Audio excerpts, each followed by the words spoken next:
자선봉사단 주일로 예배를 드리게 되어서 제가 오늘은 이렇게 설교자로 섰습니다. 반갑습니다, 여러분. 네, 어느 구두장수 할아버지가 있었다고 합니다. 그는 늘 예수님을 만나보고 싶어 했습니다. 그러던 어느 날 꿈속에서 예수님이 나타났습니다. 그리고 이렇게 말씀을 하셨다고 합니다. 내일 너의 집에 내가 가겠다.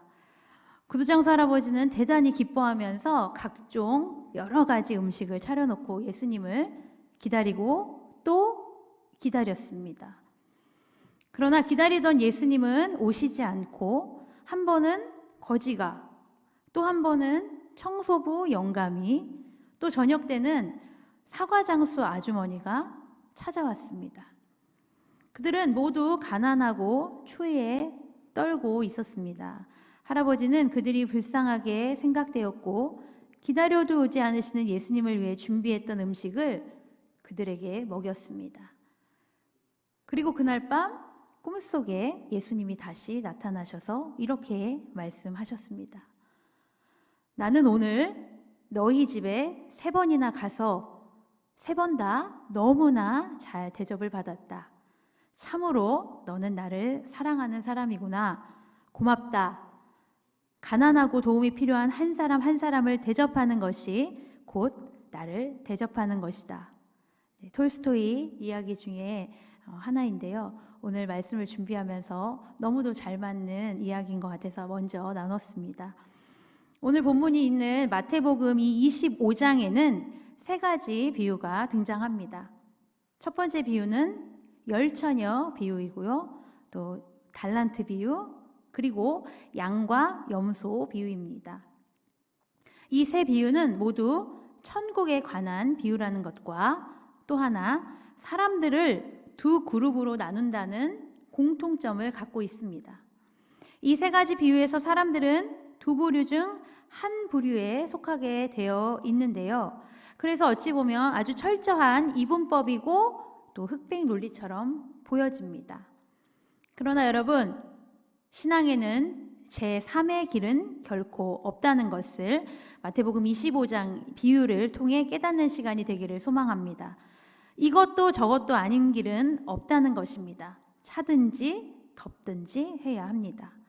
그리고 종국에는 사람들은 영원한 생명을 얻는 사람과 영원한 형벌을 받을 사람으로 완벽하게 갈리게 될 것입니다. 그렇다면 우리는 어떤 부류에 속해야 할까요? 여러분은 어떤 부류에 속하고 싶으신가요?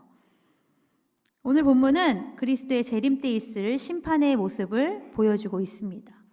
그때 모든 사람은 양과 염소로 엄격히 구분됩니다. 여기서 양과 염소란 무엇이냐? 그것은 의인과 악인을 가리킨다고 할 수 있습니다. 특별히 염소 무리로 분류된 그 그리스도인들이 주님을 알고 주님을 섬기려는 마음이 있었다는 점에서 볼 때에 양은 성도들 가운데에서도 아주 진실한 그리스도인을, 염소는 말로는 주님을 영접했지만 진실한 믿음을 가지지 않은 어찌 보면 거짓된 그리스도인을 상징한다고도 볼 수 있겠습니다. 영등포영혼 군우 여러분, 우리 모두 주님에 의해 양무리로 분류되는 주님 보시기에 진실한 주님의 자녀들 되시기를 주님의 이름으로 축복합니다. 오늘 본문 31절에서 33절입니다. 제가 읽겠습니다. 인자가 자기 영광으로 모든 천사와 함께 올 때에 자기 영광의 보좌에 앉으리니 모든 민족을 그 앞에 모으고 각각 구분하기를 목자가 양과 염소를 구분하는 것 같이 하여 양은 그 오른편에 염소는 왼편에 두리라. 아멘. 이 목자들은 양을 칠 때 양과 염소를 같이 친다고 합니다. 그런데 저녁에는 구분해서 우리에 넣게 됩니다. 왜냐하면 같이 두면요, 염소가 양을 공격하기 때문입니다. 이렇게 분리하듯이, 양과 염소를 목자가 분리하듯이 악인은 의인의 회중에 들어가지 못한다고 예수님께서 말씀하고 계시는 것이죠. 주님은 자기 영광으로 모든 천사들과 함께 오실 것입니다. 영광의 보좌에 앉아 모든 민족을 그 앞에 모으실 것이고 또 목자가 양과 염소를 구분하는 것과 같이 각 사람을 구분하실 것입니다. 양은 주님의 오른편에, 염소는 주님의 왼편에 두실 것입니다. 여러분, 중간지대는 존재하지 않습니다. 예외도 없습니다. 예수님은 각 사람을 심판하시고 마지막 날에는 서로 다른 곳으로 가게 하십니다. 우리는 예수님이 다시 오시는 날에 대해 올바른 인식을 가져야 합니다. 마지막 날이 구원의 날인 것은 맞습니다. 그렇지만 막연하게 기대해서는 안 됩니다. 그리고 하나님이 성도를 천국으로 인도하시는 것을 당연하게 여겨서도 안 됩니다. 주님은 그날이 심판의 날이 되리라고 경고하고 계시기 때문입니다. 주님은 모든 민족을 모으시지만 각각 분리하실 것입니다. 의인을 향해서는 구원이, 악인을 향해서는 저주가 분명히 예비되어 있다는 것을 오늘 말씀을 통해서 기억하는 저와 여러분 되기를 주님의 이름으로 축복합니다. 그렇다면 양의 무리로 분류된 그 의인은 어떤 삶을 살아야 할까요? 어떤 삶을 지녀야 하겠습니까? 오늘 본문 34절에서 40절 말씀은 천국을 준비하는 삶은 어떤 삶인지를 아주 심플하게 6가지로 정리해 주고 있습니다. 그러면서 우리에게 이런 삶을 사는 사람들은 창세로부터 예비된 천국을 받은 자들이다 라고 말씀을 하고 계십니다. 그렇다면 그 6가지는 뭘까요? 말씀에 나와 있습니다만, 먼저는 굶주린 사람을 도와주는 사람입니다. 갈증을 겪는 이들에게 물을 주고, 또 오늘날 이 땅에서 일하는 어떤 해외 노동자와 같은 이러한 나그네들을 영접을 합니다. 또 수치를 겪는 사람들의 수치와 허물을 가려주고, 연약한 자들을 외면하지 않고 억울함을 가진 자들을 돌보아 주거나 그들의 가족에게 관심을 기울이는 것이 예수님을 섬기는 것, 의인으로 분류된 자들이 해야 하는 행동이라고 말씀하고 계십니다. 예수님은 양과 염소 비유에서 양 같은 사람, 염소 같은 사람을 나누시는데, 왜냐하면 당시에 히브리인들의 특성상 오른쪽은 영광된 자리, 왼쪽은 불경된 자리라고 여겼다고 합니다. 그래서 위에 말한 이런 행동들을 실천하는 자들은 양의 무리로 분류되면서 어느 쪽이죠? 오른쪽, 오른쪽에, 오른편에 있는 자들이 되는 것입니다. 그러면서 주님은요, 그들이 주님이 줄이실 때 먹을 것을 드렸고, 목마를 때는 마실 것을 줬고, 나그네이실 때는 영접했다. 그리고 헐벗고 병들고 옥에 갇혔을 때는 정성껏 보살펴 주었다. 이렇게 말씀을 하고 계십니다. 그런데요, 37절에서 의인이라고 지칭되는 그 사람들이 이렇게 말을 합니다. 주님, 무슨 말씀이세요? 언제 우리가 주님한테 그런 행동을 했어요? 그때 주님께서 이렇게 말씀하시죠. 40절 말씀인데 우리 함께 읽도록 하겠습니다. 임금이 대답하여 이르시되 내가 진실로 너희에게 이르노니 여기 내 형제 중에 지극히 작은 자 하나에게 한 것이 곧 내게 한 것이라. 아멘. 메시지 성경에서는 이렇게 또 말합니다. 내가 중대한 진리를 말한다. 너희는 무시당하거나 남이 알아주지 않는 사람한테 그런 일 하나라도 하면 너희는 바로 나한테 한 것이다. 주님은 우리에게 그렇게 말씀하고 계십니다. 이것은 하나님이 지금을 사는 우리에게도 주시는 지침입니다. 누가복음 22장 24절에서 제자들은 자신들 중에 누가 크냐는 논쟁을 했습니다. 제자들은 예수님의 가르침을 이해하지 못했던 것 같아요. 그래서 세상의 윤리, 세상의 잣대를 따라서 논쟁을 펼쳤습니다. 사랑하는 영등포 공동 여러분, 예수님께서 말씀하시는 지극히 작은 자를 섬기는 것은 우리가 반드시 지켜야 할 강력한 의무사항이라는 것을 기억하는 오늘 되기를 주님의 이름으로 축복합니다. 예수님은 작은 자에게 관심이 많으십니다. 그리고 작은 자에게 행하는 작은 일에도 관심이 많으십니다.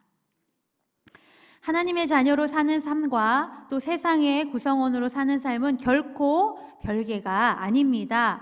가장 보잘것없는 사람에게 한 것이 곧 내게 한 것이다 라는 예수님의 말씀은 바로 그런 뜻입니다.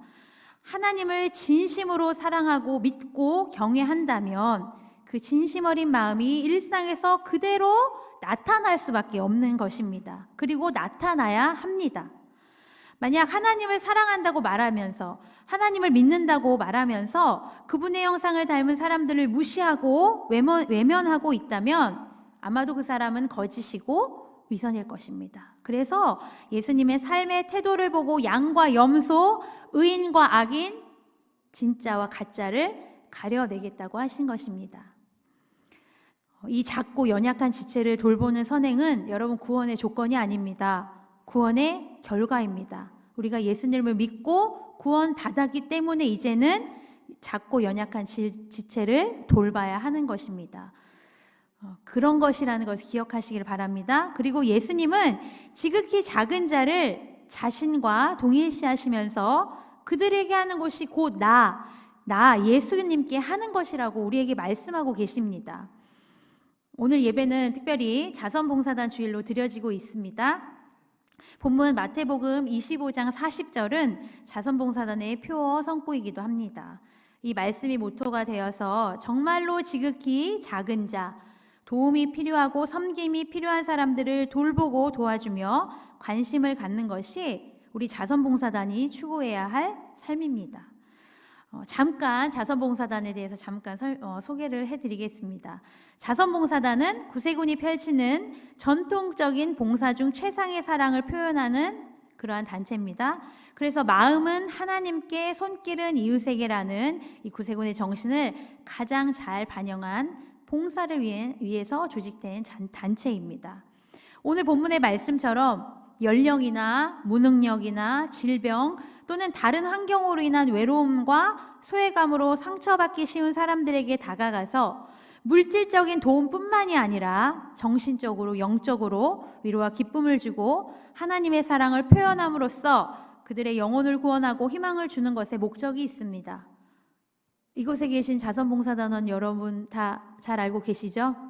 다 알고 있는데 왜 설명했냐 이렇게 하는 표정으로 바라보시는데요. 제가 간절히 바라기는 자선봉사단 단원으로서 이제 몇몇의 임원뿐만이 아니라 우리 모두가 이러한 것을 목적으로 다른 사람들에게 희망을 주고 헌신하고 봉사할 수 있는 그 자리에 모두 함께하기를, 동참하시기를 주님의 이름으로 부탁드립니다. 더욱더 많은 자선봉사단원들이 함께 봉사할 수 있는 날이 왔으면 좋겠습니다. 예수님께서는 비천하고 궁핍한 그리스도인들을 내 형제라고 이 40절에서 지칭하고 계십니다. 그리스도 안에서 한 형제 자매가 된 이들을 돕는 일이 예수님을 영접하는 일과 직결되는 이유가 또 여기에 있는 것입니다. 예수님께서는 이 말씀을 통해 우리에게 두 가지 교훈을 주고 계시는데요. 하나는 도움이 필요한 그리스도인 형제 자매들을 잘 도와야 하는 것입니다. 그들을 보살피는 일이 곧 주님을 대접하는 일이기 때문이죠. 그리고 또 하나는 우리 자신이 가난하고 병들어 사회적으로는 비천한 위치에 처할지도 모르지만 주님과 연결되어 있다는 점에서 영적으로는 더 관심과 보살핌을 받을 수 있는 아주 존귀한 존재라는 것입니다. 믿음은 섬김으로 나타나야 합니다. 예수님을 주님으로 믿는다면 그분을 정성으로 섬기는 것이 당연한 것입니다. 사랑하는 영두병원 군우 여러분, 주님을 경외하고 정성껏 섬기십시오. 그런데 주님께서는 이제 우리에게 섬김의 지평을 넓혀 형제 자매를 섬기라고 말씀을 하고 계십니다. 주님은 곤경에 처한 성도를 또 내 형제라고도 지칭하셨습니다.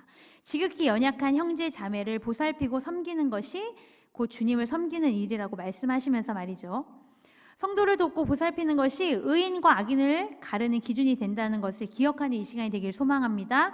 믿음의 형제 자매를 섬기고 돕는 것을 통해서 주님에 대한 사랑과 섬김의 표현을 올려드리는 영등포영문의 모든 군우님들과 또 자선봉사단원들 되기를 주님의 이름으로 축복합니다. 오늘 본문은 문맥상 복음 때문에 사회적 약자가 될 수밖에 없는 그리스도인들에 대한 태도로 해석되는 것이 맞습니다. 그렇지만 그렇다고 해서 성경에서 믿지 않는 자들을 돕지 않아도 된다고 말하지는 않습니다. 마태복음 5장 44절입니다. 나는 너희에게 이르노니 너희 원수를 사랑하며 너희를 박해하는 자를 위하여 기도하라 라고 말씀을 하고 계십니다. 또 마태복음 5장 47절은 또 너희가 너희 형제에게만 무난하면 남보다 더하는 것이 무엇이냐? 이방인들도 이같이 아니하느냐라고 하십니다. 이것은 분명 교회 밖의 사람들에게도 사랑을 베풀어야 한다는 예수님의 말씀입니다. 그렇기 때문에 교회 안에 믿음의 형제 자매를 넘어서 믿지 않는 도움의 손길이 필요한 자들에게도 하나님의 사랑을 표현함을 통해 그들의 영혼을 구원하고 희망을 줄 수 있는 우리가 되기를 다시 한번 주님의 이름으로 축복합니다. 예수님께서는요, 앞서서 마태복음 10장 42절에서 제자의 이름으로 이 작은 자 중 하나에게 냉수 한 그릇이라도 주는 자는 내가 진실로 너희에게 이르노니 그 사람이 결단코 상을 잃지 아니하리라 하시니라 라고 말씀하셨습니다. 이 말씀은 오늘 본문 35절에 목마를 때 마시게 한 것과 같은 맥락이라고 할 수 있겠는데요.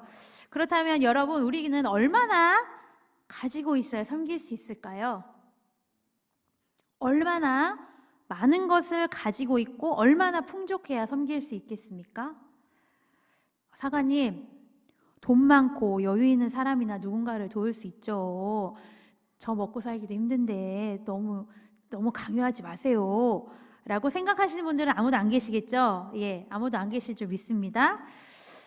우리가 복음 가운데 살아가다가 어려운 처지에 속한 그리스도인들을 돕는 것은요, 대단히 아주 중요한 결단이 필요한 것은 아닙니다. 내게 있는 생수 한 그릇만 있으면 가능한 일입니다. 많은 부담으로 시작해야 하는 일이 아닙니다. 한 지체에게 일어난 부족한 모든 것을 채워줘야 하는 것도 아닙니다. 단지 내가 지금 생수 한 그릇이 있다면 섬길 수 있습니다. 종종 어떤 분들은 이것밖에 못 섬길 것 같으면은 안 하는 게 나아요 라고 생각하시는 분들도 몇 분을 봤습니다. 그러나 부끄러워할 필요가 없습니다. 그 조그마한 것도 매우 소중한 섬김이라는 것을 기억하는 이 시간 되기를 소망합니다. 지극히 작은 자에게 작은 일부터 섬길 수 있는 그러한 하나님의 뜻을 이루어드리는 우리 모두가 되기를 주님의 이름으로 축복합니다. 그러나 여러분, 우리가 욕심에 매여 살아간다면, 그래서 늘 나는 가난하고 나는 늘 피해자라고 생각하면 내게 있는 그 생수 한 그릇으로 섬기려는 마음을 가지지 못합니다. 내게 채워져야 할 것이 너무 많다고 생각하면 누구를 채워줄 수 있겠습니까? 나보다 없는 자들에게 절대로 그들을 바라볼 수 없습니다. 내가 가지고 있는 것들, 작은 그 냉수 한 그릇이라도 만족하면서 감사함으로 베풀 수 있는 저와 여러분이 되기를 다시 한번 주님의 이름으로 축복합니다. 이제 말씀을 마치려고 합니다. 세상은 잘난 사람과 못난 사람, 대세인 사람과 왕따시킬 사람, 인정할 사람과 비난받을 사람, 세상의 잣대로 이렇게 나눕니다. 그리고 그것이 맞다고 합니다. 그렇지만 예수 그리스도의 자녀인 우리는 그들 모두를 예수 그리스도의 마음으로, 예수 그리스도의 눈으로 볼 수 있어야 합니다. 마치 주님께 하듯이 그들을 섬겨야 합니다. 왜냐하면 주님의 시선은 늘 연약하고 소외된 사람, 주의 손길이 필요한 사람들에게 있고, 또 그 긍휼하심 덕분에 죄인인 우리도 하나님의 자녀가 되었기 때문입니다. 잊지 마십시오. 주님의 시선이 우리가 바라보는 그곳이 되기를 주님의 이름으로 축복합니다. 사랑하는 영등포영혼군 여러분, 우리는 그동안 얼마나 많은 예수님을 외면하고 무시하며 살았을까요? 또 주변에 내가 섬길 예수님은 또 누가 있을까요? 어떻게 섬길 수 있을까요? 비록 짧은 시간이지만 만약 내 주변에 있는 예수님을 외면하고 무시했던 기억이 있으시다면 오늘 하나님 앞에 회개하는 시간이 되기를 소망합니다. 또한 이제 그 회개하셨으니까요, 내 주변에 있는 예수님, 내가 섬겨야 될, 내가 가지고 있는 냉수 한 그릇을 줄 사람이 누구인가를 돌아보시고 생각하시면서 내가 어떻게 섬길 수 있을까를 하나님 앞에 또 결단하는 그러한 시간이 되기를 소망합니다.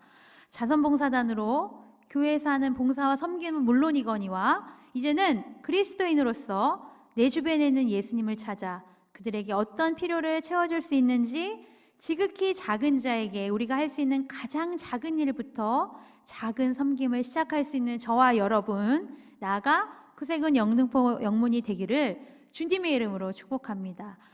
우리 찬양 한 곡하고 함께 기도하는 시간을 가지려고 합니다. 제가 잠깐 기도 제목 2개를 나누려고 하는데요. 첫 번째로는 소외되고 도움이 필요한 자들을 도우는 일을 기쁨으로 감당할 수 있기를. 여러분, 봉사를 나가고요. 특별히 구세군 교회에서 우리는 봉사하고 이렇게 많이 도와주러 나가잖아요. 한편으로는 그것이 형식적이고 의무감이고, 그냥 내가 구세군 교인이니까 하는 거야 라고 생각하는 마음으로 나갔던 적은 없으신지 모르겠습니다. 저는 구세군 사관임에도 불구하고 가끔은 의무적으로 나갔던 적이 있는 것 같아요. 하지만 오늘 이 시간을 통해서 다시 한번 하나님 앞에 기도하고 결단했으면 좋겠습니다. 주님, 내게 있는 작은 냉수 한 그릇, 그 작은 것부터 기쁨으로, 주님이 주시는 그 기쁨으로 소외되고 도움이 필요한 자들을 도울 수 있는 믿음과 은혜를 우리에게 허락하여 주옵소서. 이렇게 함께 기도하시면 좋겠고요. 두 번째로는 이제는 나 하나를 통해서 우리 구세군 영등포 영문이 주변의 이웃을 돌아보고 필요를 채워주는, 그래서 예수 그리스도의 사랑을 흘려보내는 그러한 주님이 기뻐하시는 교회가 되게 해달라는 그 기도를 우리 찬양 한 번 부르시고 통성으로 기도하는 시간 갖도록 하겠습니다. 우리 주가 일하시네, 우리 함께 찬양하겠습니다.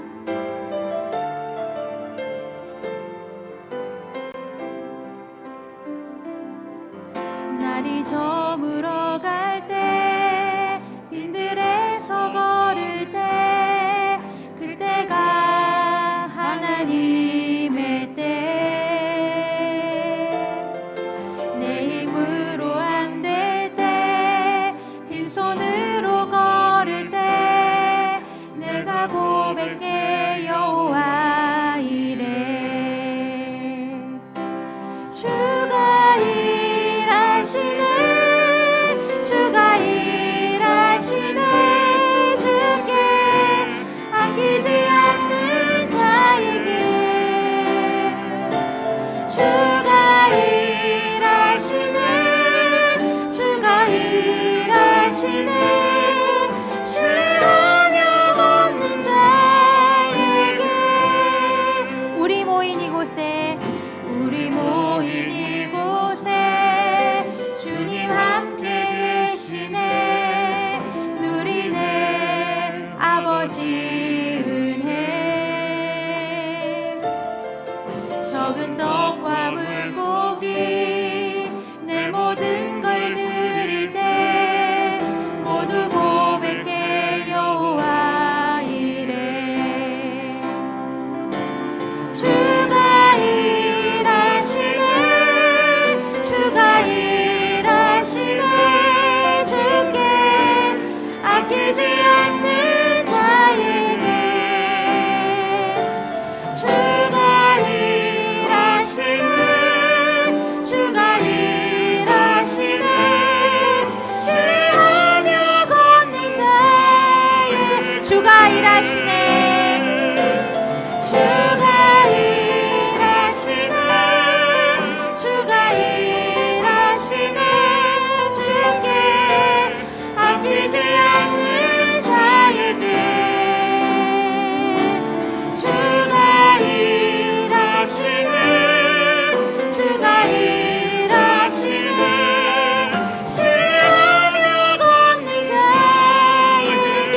우리 통성으로 함께 기도하시겠습니다. 주님 감사를 드립니다.